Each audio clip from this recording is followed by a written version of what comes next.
সুপ্রভাত বন্ধুরা, কেমন আছো? আশা করছি সকলেই খুব ভালো আছো। আর আমিও কিন্তু বেশ ভালো আছি।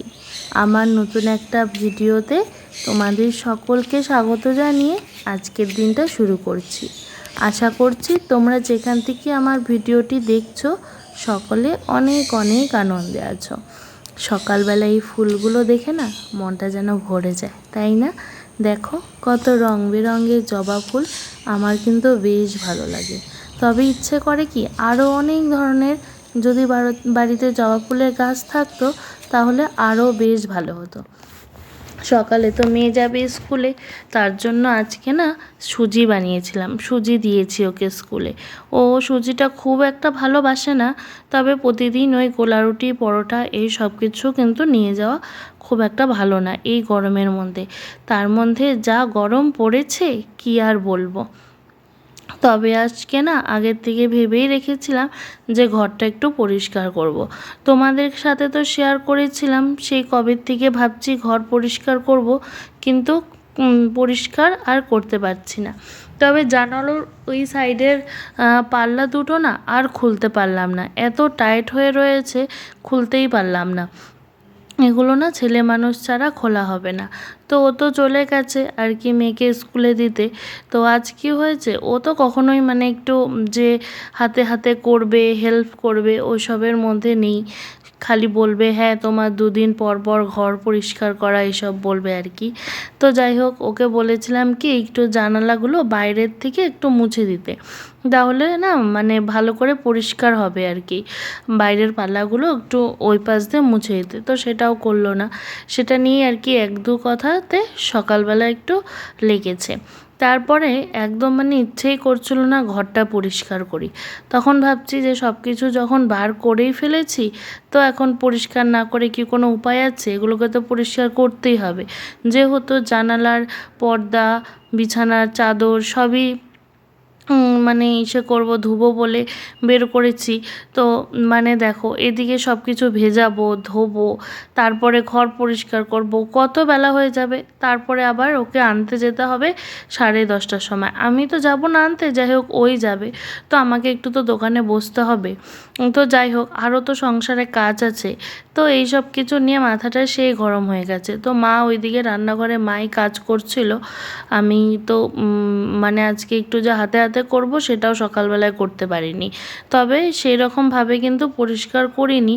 ভেবেছিলাম একটা মানে ঘর পরিষ্কারের একটা হোম ক্লিনিংয়ের একটা ভিডিও আপলোড করব। সবাই করে, আমার খুব ভালো লাগে, খুবই ভালো লাগে।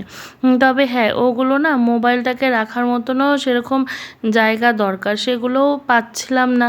আর মাথাটাও ছিল গরম, মানে সব কিছু নিয়ে না একদম মানে দিনটা একদম মানে বিচ্ছিরি গেছে আর কি। আর দেখবে সকালবেলায় যদি মাথা গরম হয় না, তখন না সারাটা দিনই যেন আর ভালো লাগে না। এদিকে কতগুলো জামা কাপড় ভিজিয়েছি, তার মধ্যে উঠেছে সেই রোদ, মানে কি বলবো, না শরীর না মন কোনোটাই যেন আর ভালো লাগছে না। এই গরম তো রৌদ্র উঠলে না ছাদে উঠতে এত কষ্ট হয় কি আর বলবো। তারপরে তো আবার রয়েছে এতগুলো জামা কাপড় নিয়ে ওঠা নামা, এগুলোরও তো ব্যাপার আছেই। তো যাই হোক কী আর করা যাবে। তারপর আজকে বাবাও করেছে কিন্তু অনেক দেরি করে বাজার এনেছে আর কি। বাজার থেকেও এনেছে আবার ইলিশ মাছ। তো বুঝতেই পারছো আজকে সব কিছু নিয়ে কাজের একদম মানে ছন্ন ছাড়া মানে একদমই ছন্ন ছাড়া। মাঝে মধ্যে কিন্তু দেখবে এরকমটা হয় যে কাজের কোনো লাইন পাওয়া যাচ্ছে না। আজকেও সেম একই রকম হয়েছে, কাজের মানে কোনো লাইন পাওয়া যাচ্ছে না যে কোনটা আগে করব কোনটা পরে করব। তারপর আরেকজন নিয়ে এসেছে ঢেঁকির শাক, মানে এক একজন এক একটা, মানে কী বলবো। তো ঢেঁকির শাক এনেই মাকে বলছে যে মা ঢেঁকির শাক রান্না করো, ভাজা করো আর কি মাকে বলছে। আর সকালবেলা আমাকে বলে গেছে যে আমি ভাত খাবো না আজকে, মানে রাগ করে আর কি বলেছে। তো আমি আর দিদিভাই সবাই হাসাহাসি করছি, ও তাহলে খালি ঢেঁকির শাক ভাজা খাবে, মানে ঢেঁকির শাক ভাজা করতে বলছে, ভাত যদি না খায় তাহলে কি খালি ঢেঁকির শাক ভাজা খাবে? তো এগুলো নিয়ে আর কি হাসাহাসি হচ্ছিল। তো যাই হোক, দেখো ঢেঁকির শাক ভাজা না আমার খেতে ভীষণ ভালো লাগে। আমার তো খুব ভালো লাগে ঢেঁকির শাক ভাজা খেতে। তোমাদের কার কার ভালো লাগে অবশ্যই কিন্তু কমেন্ট করে জানাবে। আর তোমাদের দাদা ভাইয়েরও কিন্তু ঢেঁকির শাক ভাজা খেতে খুবই ভালোবাসে। আর আমার না একটু আলু দিয়ে ঢেঁকির শাক ভাজা করলে ওটা বেশি ভালো লাগে। বললাম না, বাবা এদিকে নিয়ে এসেছে ইলিশ মাছগুলোকে কিন্তু মা এদিকে ধুয়ে নিচ্ছিল। আজকে না স্নান করতে করতেই বেজে গেছে অনেক দেরি, অনেক দেরি, 1:30 মতন স্নান করতে করতে বেজে গেছে। তারপরে পুজো দিয়েছি, ভাবো তাহলে কত বেলা হয়ে গেছে। আর এত বেলায় না আমার এত বেলা হয়ে গেলে ঠাকুর ঘরে এত খারাপ লাগে ঠাকুরকে এত বেলা করে দিতে। কিন্তু কি করব, বেলা হয়ে গেছে, সব সময় তো আর একই রকম হয় না, তাই না? আর এদিকে দেখো ইলিশ মাছের মধ্যে না ডিম হয়ে গেছে, তো ধোয়ার জন্য না ডিমগুলো তেলগুলো সব বের হয়ে আসছিল। তো মা আবার ওগুলোকে ঠিকঠাক মতন করে ঢুকিয়ে রাখছিল। তারপরে এদিকে আমি ঢেঁকির শাক ভাজাটা বসিয়েছিলাম। ঢেঁকির শাক দিয়ে দেখো কি জল বেরিয়ে গেছে। তবে একদিকে ভালোই হয়েছে, মা বলল যে আগে তেল না দিয়ে ঢেঁকির শাকটা দাও আর একটু লবণ দাও, দেখবে জলগুলো বেরিয়ে যাবে, জলগুলো বেরিয়ে আসলে পরে ভাজা করতে। তো ওইভাবে করেই করেছি আর কি। তারপর তো বললামই স্নান করতে অনেক বেলা হয়ে গেছে। তারপরে স্নান দান সেরে ঠাকুর দিয়ে খাবার খেয়ে উঠতেই 4টা বেজে গেছে। আর এত ক্লান্ত লাগছিল, তো আমি আগে একটু ঘুমিয়ে নিয়েছি যে যাক আগে আজকে না হয় একটু দেরি করেই হাঁটতে যাব। তো সেজন্য হাঁটতে যেতেও কিন্তু অনেকটা দেরি হয়ে গেছিলো, 5:30 মতন বেজে গেছিলো আর কি হাঁটতে যেতেই। এত দেরি হয়ে গেছে আর কি। তারপর একটু ঘুমিয়ে তারপরে গেছিলাম হাঁটতে। তারপর এসে মেয়েকে খেতে দিলাম, ওকে খেয়ে ও চলে গেল পড়তে, দিয়ে আসলাম। তারপরে ভাবলাম এখন ঘরটাকে ধরবো। ভাবো ওগুলো তো সব কিছু ধুয়ে টুয়ে শুকিয়ে ঘরে নিয়ে এসেছি, কিন্তু ঘরে যে পাতবো পরিষ্কার করব সেগুলো কিচ্ছু করতে পারিনি। দুপুরবেলায় শুয়েছিলাম, ওগুলো নিয়ে এলোমেলো করেই আর কি শুয়েছিলাম, কোনোটার কভার লাগাইনি আর কি, জাস্ট বিছানার চাদরটা এমনি পেতেছিলাম, পুরো এলোমেলো হয়ে গেছে, গোজাগুজি কিচ্ছু করিনি।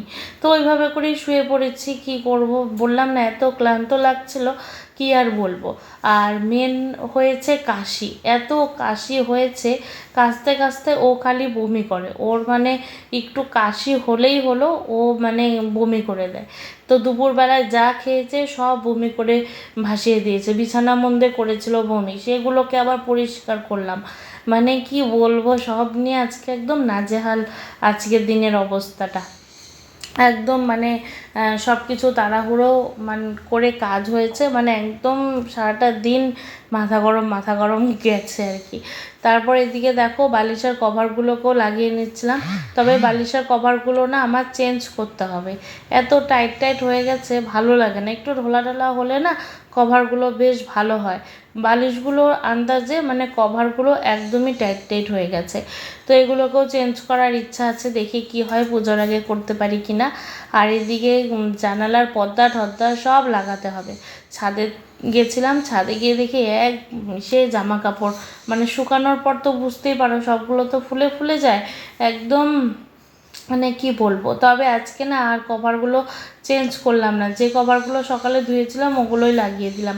আর ইচ্ছে করছে না যেগুলোকে ভাঁজ করে রাখি আবার অন্যটা বের করি, না বের করতাম যদি দুপুরবেলার দিকে যদি এগুলোকে পরিষ্কার করা হয়ে যেত, সব কিছু বিছানা চাদর টাদর পাতা হয়ে যেত, তাহলে তো বের করতেই হতো। কিন্তু দেখলাম যেহেতু দেরি হয়ে গেছে, আবার বের করব, আবার এগুলোকে ভাঁজ করব, আর ভালো লাগছে না। তো সেজন্য আর কিছু করিনি, ওইভাবে ওগুলোই আবার ভরে রাখলাম বালিশের কভার আর কি। তারপরে এই যে দেখো পর্দাগুলোকেও লাগিয়ে নেব। তারপর আজকে আবার একটা বিশাল কাজ আছে, সেটা হচ্ছে বললাম না বাবা ইলিশ মাছ নিয়ে এসেছে, ইলিশ মাছের সাথে আবার ইসে এনেছে, আরে যে কালো কচুর ডগা যেটাকে বলে, তোমরা কি বলো জানি না, আমরা তো কালো কচুর ডগাই বলি। কাটার সময় অবশ্যই দেখবা তোমরা কি বলো অবশ্যই কিন্তু আমাকে জানাবে, ঠিক আছে? তো ওটাও নিয়ে এসেছে, ওটাকেও কিন্তু আবার কেটে রেখে দিতে হবে, কারণ সকালবেলায় উঠে ওগুলোকে কাটা, তারপরে একটুখানি তো সিদ্ধ করে নিতে হয়, না তো ভালো লাগে না খেতে। তো ওগুলোকে আবার সিদ্ধ করতে কত সময় লাগবে, আর বিশেষ করে তো ওই কচু যদি সকালবেলায় কাটতে বসা হয় তাহলে অনেকটা সময় লাগবে। তো না, আজকে কিন্তু আর মেয়েকে জানো তো পড়তে বসানোও হয়নি, সারা দিন আজকে মেয়েকে পড়তেই বসাতে পারিনি। তারপর দেখো না মা আবার কি করেছে, মা আবার তালের বড়া ভাজছে আজকে। দেখো আজকের বড়াগুলো কিন্তু একটু বড় বড় হয়েছে, কিন্তু খেতে বেশ ভালোই হয়েছে। তালের বড়া খেতে না আমার ভীষণ ভালো লাগে, ভীষণ মানে ভীষণ। মেয়েবেলাতে এমন হতো, মা তালের বড়া ভাজতো আর ভাজতে ভাজতেই শেষ, মানে এইভাবে করে যে উঠাতো, ওই তখন থেকে মানে খাওয়া শুরু হতো। কিন্তু এখন তো বিয়ে হয়ে গেছে, এখন সব কিছু চেঞ্জ হয়ে গেছে, এখন ইচ্ছে করলেও আর সেসবের আর হয় না। বুঝতেই পারো, প্রতিটা মেয়েই একটা সংসারে আসার পর সেই অন্যরকমই হয়ে যায়, তাই না? এখানে বসে গল্প করতেছো, তাহলে একটু এই কাজটাও করো।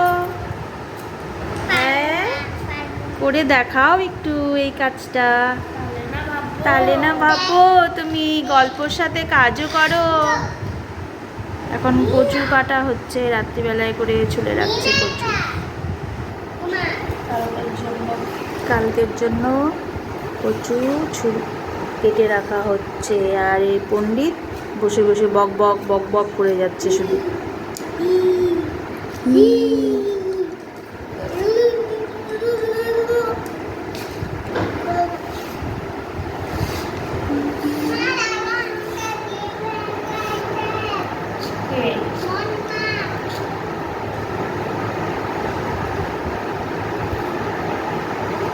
এদিকে কচুর ডগা সব কিছু কেটে রেখে দিয়েছি, আর ওইদিকে ভাত দিদিভাই করেছে, আর দুপুরে যা তরকারি ছিল হয়ে যাবে।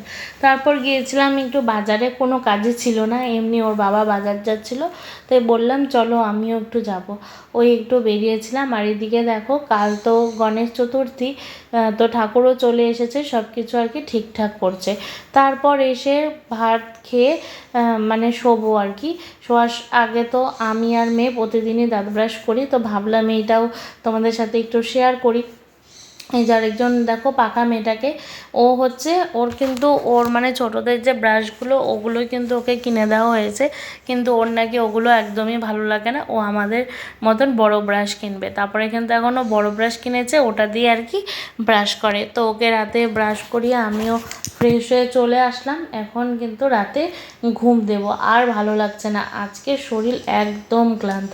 তো একদমই আজকে মোবাইল প্রতিদিনই একটু শোয়ার পরে একটু মোবাইল দেখি, খুটুর খাটুর করি, কিন্তু আজকে একদমই সময়ও নেই আর শরীরও ভালো লাগছে না।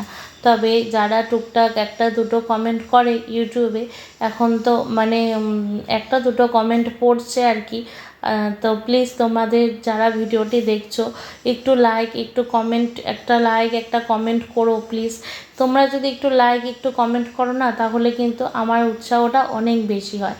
আর তোমাদের কেমন লাগছে ভিডিও অবশ্যই কিন্তু কমেন্ট করে জানাবে।